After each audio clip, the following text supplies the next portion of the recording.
Ya comenzamos con Casi Sábado, viernes, de 19 a 20 horas. ¿Qué tal, Pablo? ¿Qué se cuenta? ¿Qué no se cuenta? Bueno, muy buenas noches. Estamos en invierno desplegado, Sí, todo sí, el sí. clima. Y hay un montón de cosas. La verdad, precisamos un programa de todo un día, todos los días, porque realmente se están viendo cosas que realmente uno no esperaba tanto. Durante la época de la Guerra Fría se hizo mucha literatura, especialmente anticomunista, ¿no? El mito era el comunismo que le sacaba la casa a la gente, ¿no? Por este tema de la propiedad privada, Sí, sí. eh, lo cual no era así. La Unión Soviética construyó muchas casas. Pero hay una novela que fue la icónica, que fue la abanderada de esto de que le quitan la casa a la gente, que es el doctor Zhivago. El doctor Zhivago era un noble que vivía en un palacio y de golpe estoy narrando también lo que eran las peripecias de una Rusia en guerra civil, ¿no? Todo eso. Y vuelve a su casa y la casa estaba ocupada. Sí. Y había una señora que mandaba, manejaba eso como una especie de cooperativa a la casa, y a él le habían asignado una pieza, ¿no? Y ese fue un poco la bandera con que durante toda la Guerra Fría que le sacaban la casa. Venía el comunismo y te sacaban la casa. Ajá. Sí, sí, Eso es sí, así. sí. Muy lejos del comunismo, muy lejos de la narración del doctor Zhivago, porque acá en definitiva no es que se colectiviza un palacete, como es en el caso del doctor Zhivago, por lo menos así era el argumento. Se le quita la propiedad a gente trabajadora. ¿Con qué argumento? Con el argumento de reasignar eso a Fuerza de Seguridad, Gendarmería, Policía. De hecho, entre los ya, cualquiera que conoce un plan de vivienda, sea sindical o esto, sabe que firma un contrato, entra en un sorteo, en ese sorteo, previo a la escrituración, porque lógicamente falta el fin de obra y todo eso, Ujú. esa es su propiedad. Hay Claro. un contrato firmado donde usted ahí ya empieza a pagar en los antiguos planes de vivienda, como por ejemplo el SOIP. Ajá. Se pagaba desde antes, se financiaba Claro, desde antes, ¿no? claro. ¿Qué es lo que han hecho? Un conjunto de viviendas donde ya tenía gente asignada, esa gente que ya quería empezar a pagar todo eso, les cerraron la página, les cerraron los medios para, en definitiva, perfeccionar la operación. Esto fue durante el gobierno de Milei, Claro. la casa ya estaba hecha, y lo que hace la ministra Burrich, con otros organismos del Estado, porque esto se maneja así, le saca la asignación original, la que salió por ley, del Procrear, tal como estaba reglamentado, y se lo da a la policía, a la gendarmería y todo eso. Eso es justamente el doctor Zhivago, con una diferencia, no es O que sea, estas casas ya estaban asignadas, ya ya está, tenían propietario. ya tenían propietario, tenían que perfeccionar, no le dejaron perfeccionarlo, es decir, empezar a pagar, empezar a Claro. escriturar y todo eso. y se lo roban. Esto es robo. Eso es robo. Eso es robo. Al tal punto que en la novela El doctor Zhivago, no es que al doctor Zhivago lo dejaron en la calle. Tuvo que compartir su propiedad. A esta gente la dejaron en la calle, Sí. y no estoy hablando de un palacete como en el caso del doctor Zhivago. A ver, que la policía y fuerzas de seguridad precisan vivienda, estamos de acuerdo. Ahora, No puedes robar. ¿es sacarle a uno para darles a otro? ¿Así funciona la cosa? Porque eso es lo que se le criticaba en Doctor Zhivago al comunismo. Con una diferencia, que en la propiedad colectiva eran los que no tenían casa, ocupaban un lugar en el palacete. Una de las ciento y pico de piezas de dependencia que había ahí. Pero este no es el caso. Cada gas que utiliza la policía para gasear a los jubilados vale una Es jubilación. como una jubilación. Es como una jubilación. Sí. Entonces, en vez de, por ejemplo, el presidente Milei no ha querido ir al acto de la bandera, por el Día de la Bandera, para ahorrarse en gasto, pero vino de un viaje costosísimo de Europa para no hacer absolutamente nada, para recibir un premio, para visitar al Papa. Pero más un viaje privado, ¿no? Pero no va al acto de la bandera. En vez de dedicarte a reprimir en ese movimiento de tropas, gendarme, policía, comprar material para reprimir y todo eso, hacer un plan de vivienda para la policía. Nadie le va a decir nada porque está bien. Lo que no está bien es sacarle la casa a la gente para dársela a la policía. Son dos cosas distintas. Por eso parece mentira que a esto que se le acusaba al comunismo, que, a ver, se lo acusaban en una novela, porque era una novela, que se suponía que pintaba una realidad. La Unión Soviética hizo casas para trabajadores, para policías, para militares. En que incluso yo estaba viendo un documental, las cocinas que le entregaban, porque había una sola empresa en la cocina, estamos hablando de mediados de... No, en la primera mitad del siglo XX, la Revolución Rusa fue en 1918, estamos hablando de cocinas hechas en los años 20, en los años 30, todavía se están utilizando y funcionan perfectamente.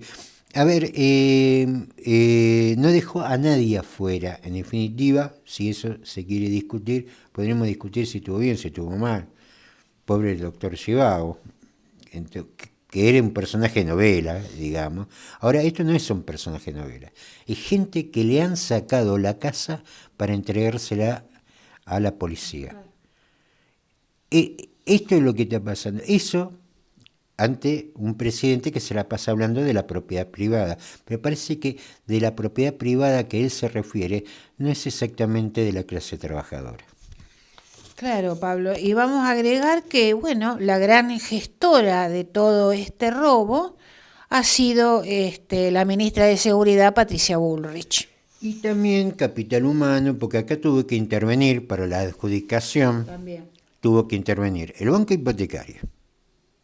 Tuvo que intervenir recurso capital humano. Capital humano, claro. Y algunas dependencias también, porque, a ver, hay el sorteo se hizo en el marco de una reglamentación. Saltaron todas las reglamentaciones.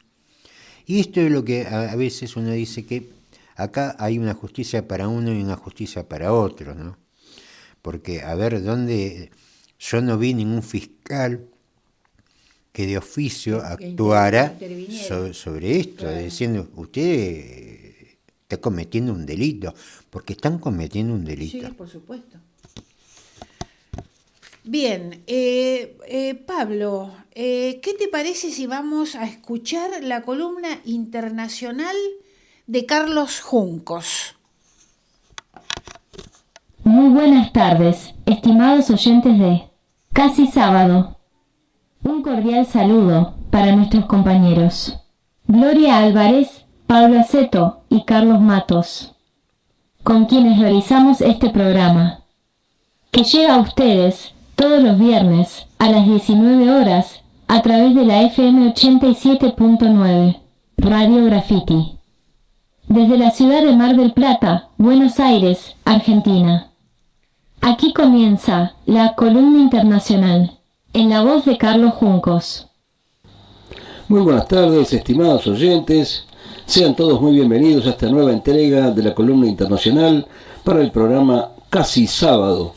Así que bueno, con estos días bastante fresquitos en nuestra ciudad, la verdad que si bien Mar del Plata sigue siendo una ciudad bellísima para visitar, para estar, para pasear por sus calles, el invierno se ha venido con todo. Es decir, ha bajado sustancialmente la temperatura, pero parece que se trata de una corriente de aire muy frío que viene desde la Antártida y que atraviesa todo el país. Así que bueno, aquí estamos los marplatenses y los locales y los visitantes, porque también hemos tenido en estos días la presencia de turistas, se notaba en las calles el incremento de población que andaba paseando, que andaba dando vueltas, y bueno, disfrutando de nuestra hermosa ciudad a pesar del frío.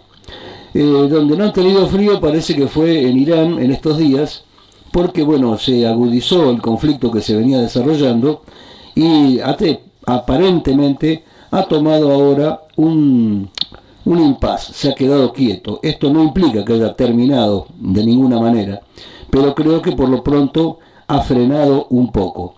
Así que bueno, vamos a hablar un poco sobre este tema. Estados Unidos no logró nada significativo. Así fue el primer mensaje en video del líder supremo de Irán desde el cese el fuego. Así es, el líder supremo de Irán, el Ayatollah Ali Khamenei, ofreció este jueves su primer mensaje en video desde los ataques aéreos de Estados Unidos contra las instalaciones nucleares de su país y el cese del fuego entre Irán e Israel. Khamenei no había sido visto por el público desde el 18 de junio, cuando hizo una alocución por televisión desde un lugar no revelado. En esta ocasión, el ayatollah expresó que Estados Unidos no logró nada significativo al atacar las instalaciones nucleares iraníes. Afirmó que el presidente Donald Trump había ofrecido un relato inusualmente exagerado de lo que había sucedido. Recordemos que Trump sostuvo que los ataques con bombas rompebúnkers habían sido muy severos. Sus palabras fueron respaldadas por un informe de la CIA que afirmó que varias instalaciones nucleares iraníes fueron destruidas y su reconstrucción duraría años. Pero Khamenei recalcó que cualquiera que lo hubiera escuchado a Trump podía darse cuenta de que Estados Unidos estaba sobreestimando las cosas para distorsionar la verdad. Atacamos una de las bases claves de Estados Unidos en la región e intentaron subestimarlo, según el líder religioso, al hablar del ataque contra una base estadounidense en Qatar. Khamenei elogió al pueblo iraní por demostrar su unidad. Nuestro pueblo es una sola voz. Resaltó que la acción militar de Estados Unidos nunca se reaccionó con temas nucleares, sino que buscan la rendición de Irán. Un día es sobre los derechos humanos, otro sobre los derechos de la mujer, después es el asunto nuclear, luego sobre los misiles, insistió, pero al final siempre es sobre una sola cosa, quieren que Irán se rinda, completó. Para un gran país y nación como Irán, la mera mención de rendición es un insulto, manifestó este señor Ali Khamenei, y afirmó que los comentarios de Donald Trump eran demasiado grandes para la boca del presidente de Estados Unidos y que revelaron accidentalmente la verdad, que los estadounidenses se han opuesto a la República Islámica de Irán desde el puro comienzo. Antes de que se emitiera su mensaje en video, el líder supremo había felicitado a su país a través de la red social X por la victoria de nuestro amado Irán sobre el régimen estadounidense. Khamenei afirmó que Estados Unidos entró en una guerra directa porque sintió que si no lo hacía, el régimen sionista sería completamente destruido. Sin embargo, desde el 13 de junio, el cese del fuego del 24 de junio, Israel realizó un extenso operativo militar que no solo causó amplios daños a la infraestructura militar iraní y a sus instalaciones nucleares, sino que también eliminó a líderes militares y a científicos nucleares del país. Por su parte, Teherán lanzó varias oleadas de misiles, algunos de los cuales lograron penetrar el reputado domo de hierro israelí, ocasionando la muerte de decenas de personas. Khamenei utilizó esos hechos para declarar en su cuenta de X una victoria sobre Israel. Según él, Irán pudo emerger victorioso al tiempo que propinó una fuerte bofetada a la cara de Estados Unidos. Y aquí quiero hacer una observación, ¿no? En este nuevo sistema mundial donde cada uno cuenta la historia que quiere, ¿sí? Aquí en Argentina lo hemos visto hasta el cansancio, ¿no?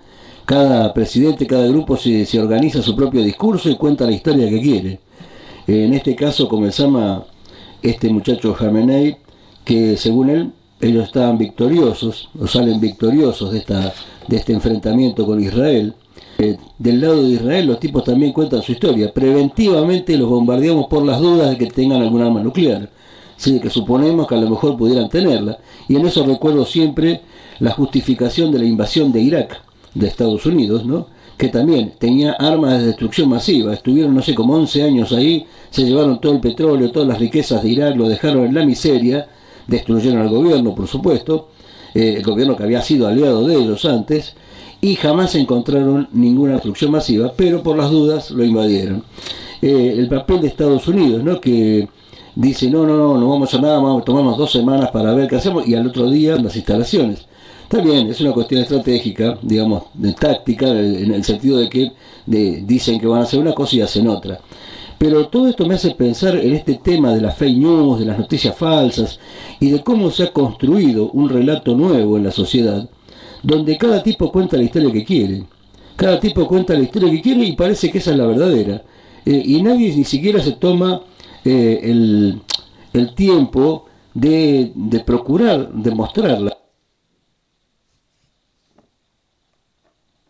La verdad, ¿no? Demostrar la verdad. Porque Donald Trump dice que sus bombardeos fueron quirúrgicos y que causaron un daño, que el poderío militar que tiene Estados Unidos, es cierto, el poder de fuego que tienen, es cierto que tienen estos bombarderos B-2 que son los únicos que los tienen, y es cierto que son los únicos que tienen estas bombas de penetración tan profunda, hay otras pero no tan profundas, y sin embargo, bueno, todo eso es cierto, pero eso no significa que la acción haya sido concretamente un éxito.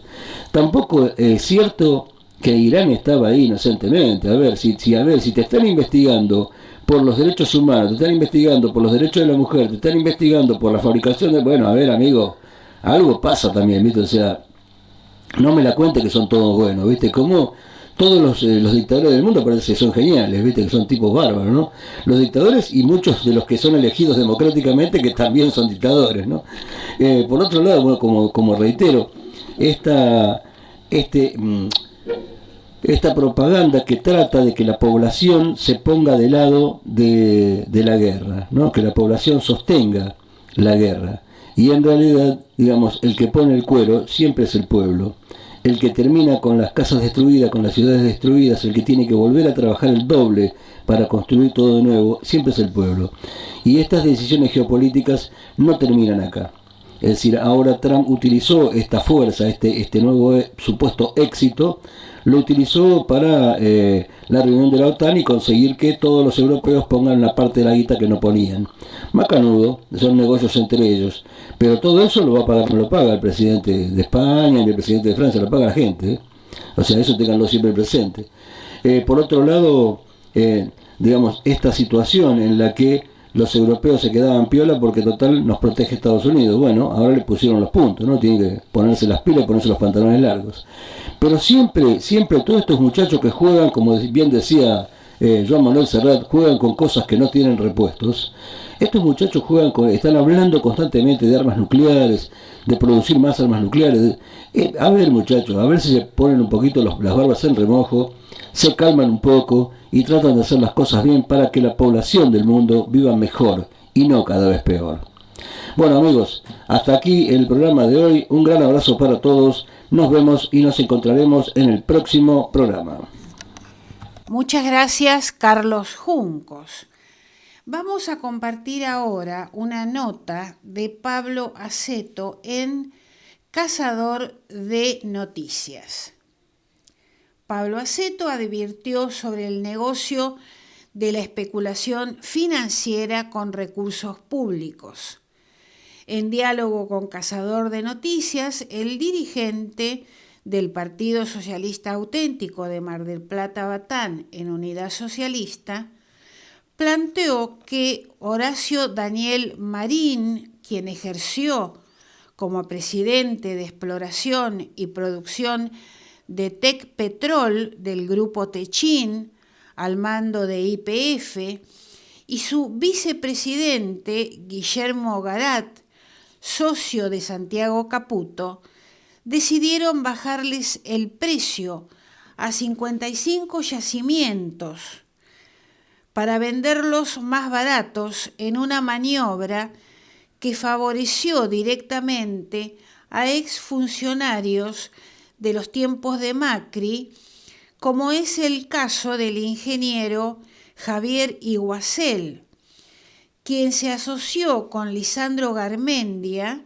presidente de la empresa TV Cargo, que ofrece servicios de transporte y logística, y Lucas Logaldo, ex jefe de gabinete de Macri, muy cercano a Niki Caputo, para fundar contrarreloj la empresa petrolera Ventia Energy, con la que se quedó con 4 pozos convencionales de YPF, es decir, donde no hay que explorar porque directamente es ir y sacar el gas.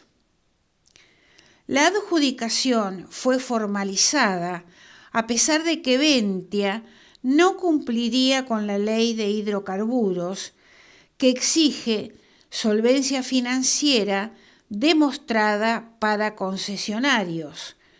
Pero lo grave de esto es lo que se ha desarrollado después, ante un inexplicable silencio de la oposición, y que está vinculado a la especulación financiera. El hecho es que el negocio de la adquisición de estos pozos no es justamente producir petróleo, sino generar deuda. Es decir, la venta de bonos para hacerse de dólares, ponerlos a jugar en el carry trade sobre la base de ventas futuras, donde el concesionario, en este caso, Javier Iguacel, gana en el carry trade que le dará ganancias de $100 millones anuales, casi sin haber puesto un peso. Invierte en pesos y gana en dólares, y usará como garantía los activos que le entregó el Estado a través de YPF. Si el negocio le sale bien, los beneficios serán privados. Si sale mal, el rescate correrá por cuenta del Estado argentino. La jugada de Iguacel se resume en una especulación financiera con recursos públicos que arroja luz sobre todos los movimientos que se están dando en relación a la producción de hidrocarburos. Evidentemente, este negocio del carry trade le interesa a los empresarios que quedaron como dueños de las concesiones de los 55 yacimientos adquiridos a YPF. Si querés leer la nota de Pablo Aceto, lo podés hacer en Cazador de Noticias. Bien, Pablo, ¿vamos a la columna de Carlos Matos? ¡Que vivan las tortugas! Hola Gloria, ¿qué tal Pablo? ¿Cómo estás, Carlos? Sí, que vivan las tortugas. Voy a contar una anécdota familiar. Una tía de mi señora tiene adornos con forma de tortuga en toda su casa. Tortugas de bronce, tortugas de piedra, tortugas de cerámica. Un día le pregunté por qué tantas tortugas y dijo, porque realmente es un emblema del que me apropié. Es un símbolo que a mí me representa, o por lo menos representa lo que yo quiero y lo que me parece que sería bueno que el mundo, por lo menos el mundo occidental, comparta y se hiciera cargo. Le pedí entonces que me explique con más detalle. Me habló de un movimiento internacional en el que se propone hacer las cosas un poco más despacio. No se trata de volverse lento, sino de recuperar el tiempo que nos permite pensar cada decisión. Es decir, salir de esa sociedad reactiva donde el que gana es el que tiene más reflejos.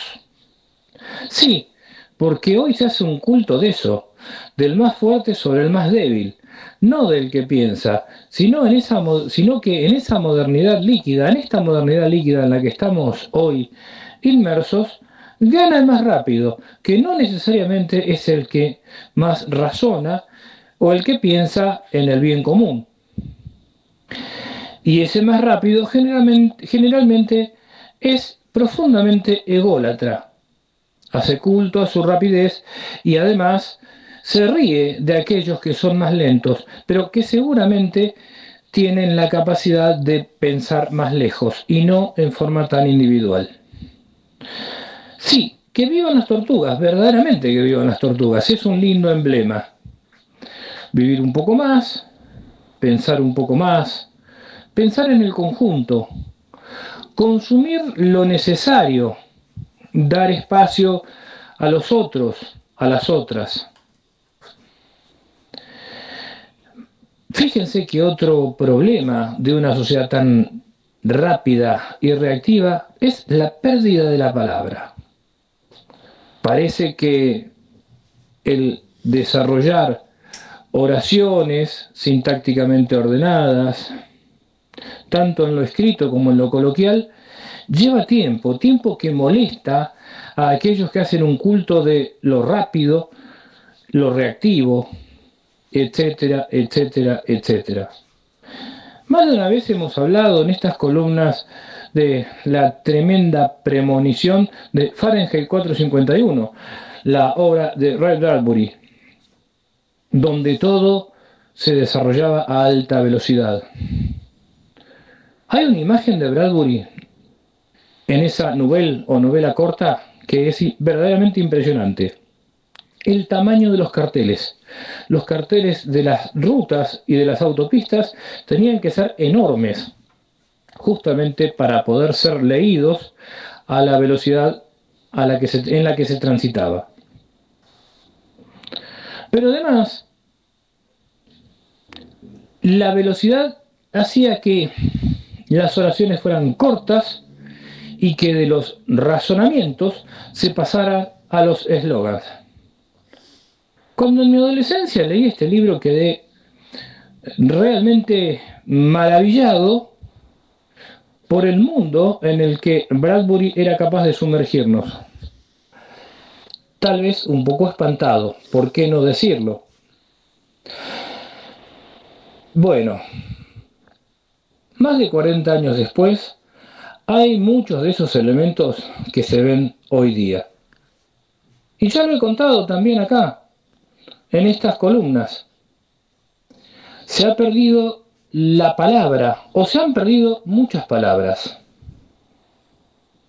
No hay capacidad de descripción, y eso las personas ciegas lo notamos enseguida, cuando transitando por la calle buscamos una dirección o pedimos que se nos describa tal o cual cosa, y la persona que nos atiende en el negocio no encuentra las palabras suficientes para contarnos de qué se trata.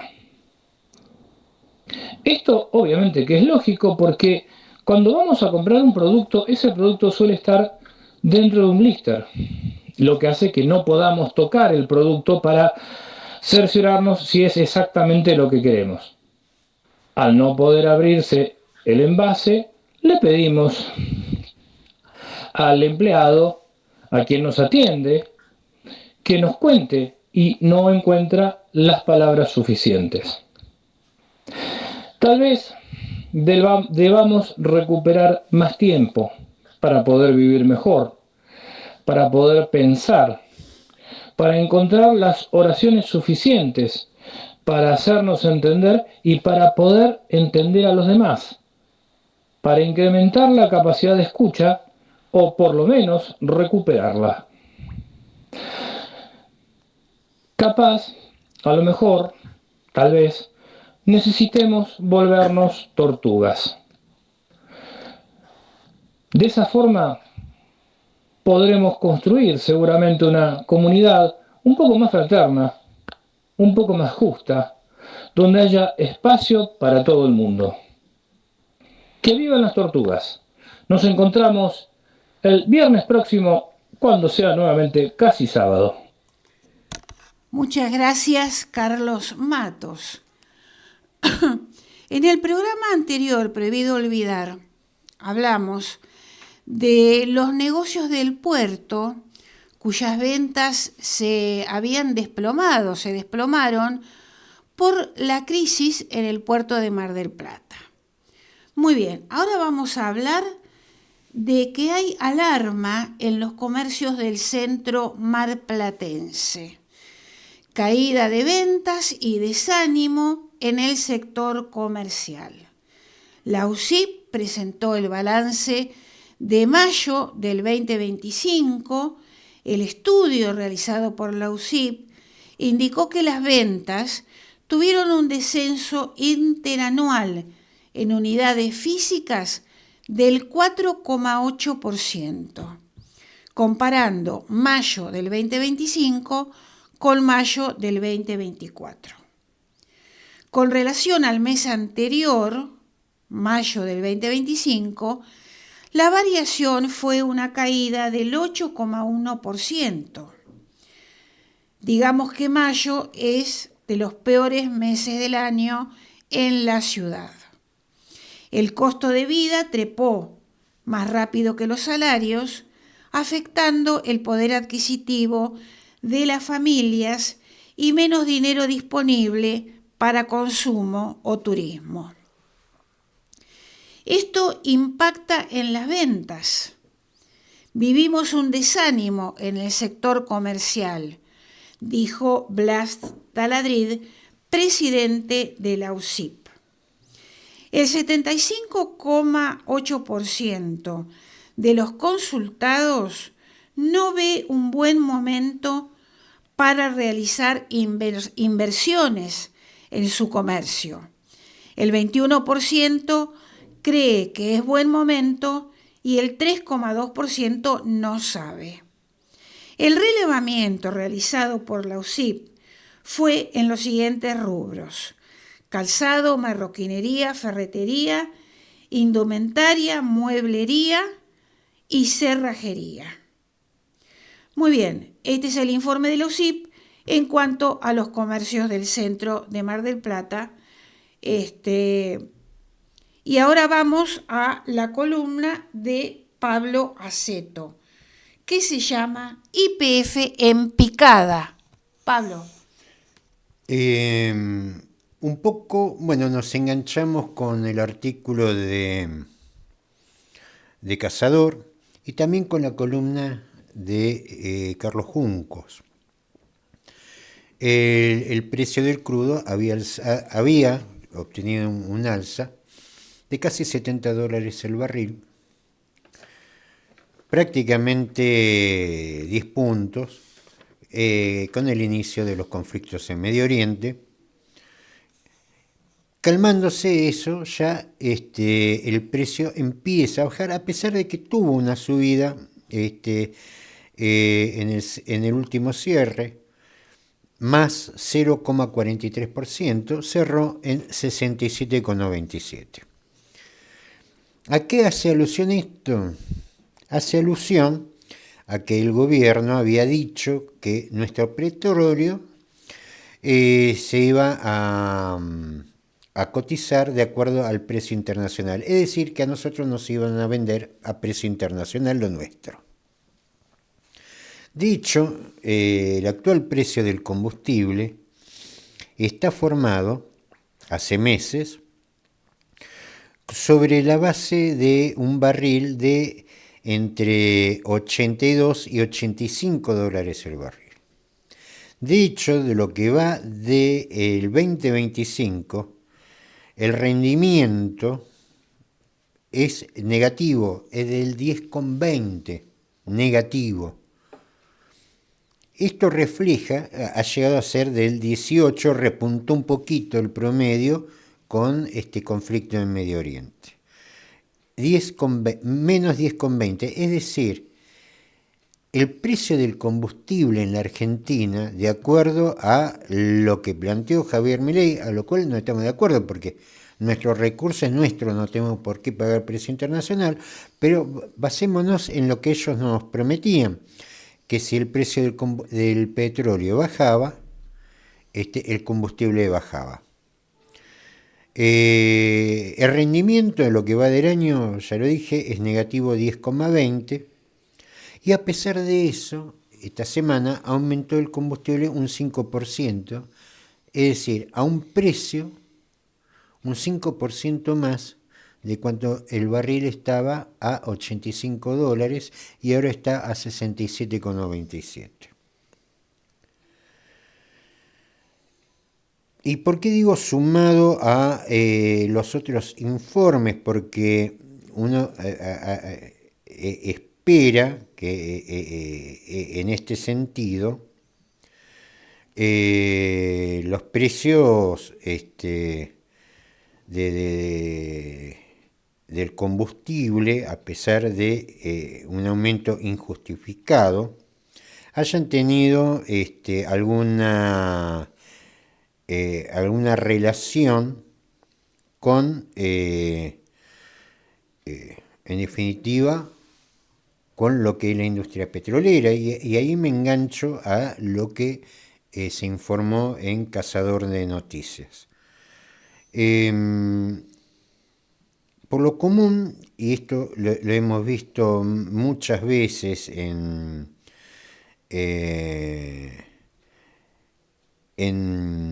la Argentina, de empresarios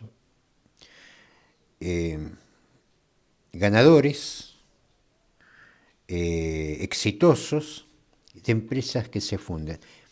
Lo que contamos sobre los 55 áreas de producción de YPF entregadas al sector privado, entre ellos a Iguacel, para utilizarlo, para endeudarse, poner deuda sobre esos activos y hacer carry trade, son lo que llevan a empresarios exitosos a empresas que se quiebran.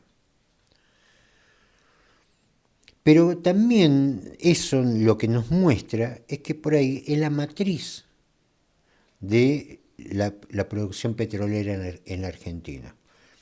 Más de una vez hemos dicho en este micrófono cómo puede ser que sin aumentar la producción, estemos exportando o estemos teniendo ganancias. Una explicación es la recesión, se está exportando lo que no consumimos. La otra también es las ventas a futuro y utilizar esa plata para el carry trade, dejando planchada la producción. Por supuesto, esto a los empresarios le van a dar una gran ganancia, pero en las empresas se van a la quiebra. ¿Qué datos hay del 2025? Por ejemplo, y esto es información oficial, esto no es una cuenta que hago yo, esto lo informa YPF. YPF ha perdido en lo que va del 2025 10 millones de dólares durante el periodo, que contrasta con la ganancia de 657 mil millones de dólares obtenidos en el mismo periodo del año anterior.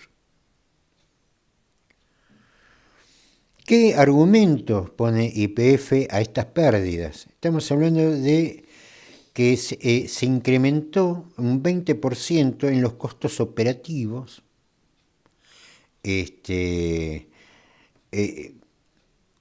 especialmente impulsados por los gastos descontrolados en publicidad. Gastos, de esto se habla concretamente, recordemos que Garat, el vicepresidente de YPF, es publicista.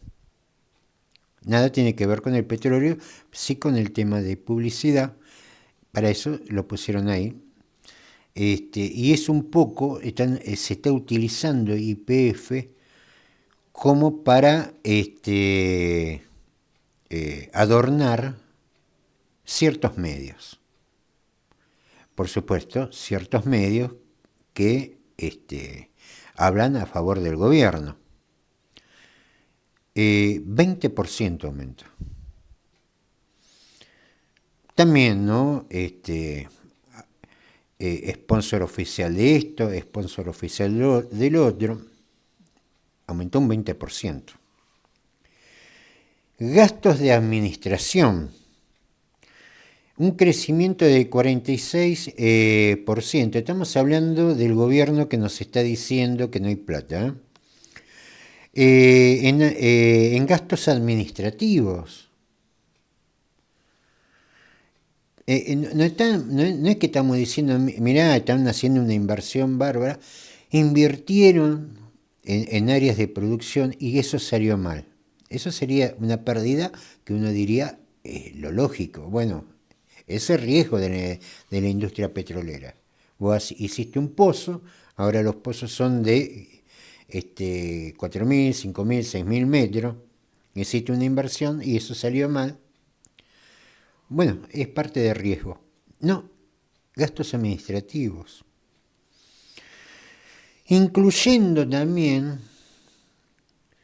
le digo, la pérdida fue de 10 millones en lo que va, es decir, no es que perdió 10 millones. De 657 millones que tenían de ganancias, ahora estás perdiendo 10 millones. Es decir, que en total perdiste, entre lo que no ganaste y lo que fuiste negativo, 667 millones. Porque hay 657 millones que no se ganaron. Pero no solamente que no se ganaron, sino encima perdiste 10 millones más.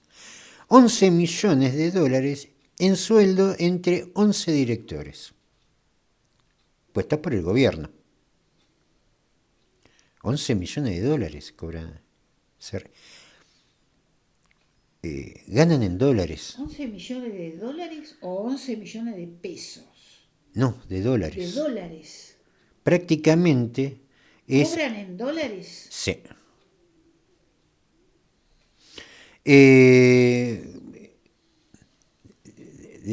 Bueno, gastos administrativos, 46%, 11 millones de dólares de sueldo entre 11 directores, 1 millón a cada uno. ¿1 millón de dólares cada uno? digamos como promedio, el presidente debe ganar un poco más, el otro un poco menos, pero si lo repartimos así, es $1 millón por director. Disminución del flujo de caja, una caída de $1.500 millones a $1.200 millones solo en 3 meses. Es decir, lo que no ha vendido, por ejemplo, en las bocas de expendio. Todo esto generó, les digo, esto es información oficial, que hasta uno intuye que debe estar un poquito maquillada. Estos números generaron toda una crisis financiera donde, por ejemplo, los inversores empezaron a retirar. La caída de los activos, de los papeles en bolsa de YPF fue del 36%.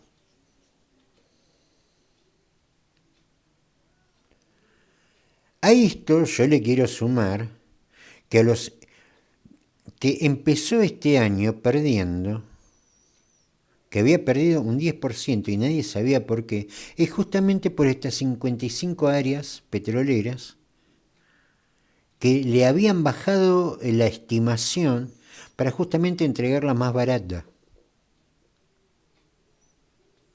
Por ejemplo, a Iguacel. Entonces, en resumidas cuentas, de $657 millones que había ganado, eso no lo ganó este año, en lo que va del año, en el mismo periodo estamos hablando, sino que aparte perdió $10 millones más. Aumentó un 20% la publicidad, se dedica a la publicidad YPF. Yo pensé que se dedicaba a vender nafta, aceite, gas, no, se dedica a la publicidad, a financiar publicidad, a medios, por supuesto, afines al gobierno. Aumentó un 46% en gasto administrativo, 11 millones para 11 directivos. Perdió de $1.500 millones, ahora recauda $1.200 millones, y todo esto trajo una caída de los papeles en bolsa del 36%. Esto es una tragedia. Por supuesto, esto que le estamos diciendo ahora, los grandes medios se lo van a decir dentro de 6 meses. Anótelo, el que escucha Graffiti, el que ve el canal por YouTube, el canal Prohibido Olvidar, porque esto se lo van a decir dentro de 6 meses, cuando ya del barco hundido solo queda en la burbuja del barco que ya está hundido.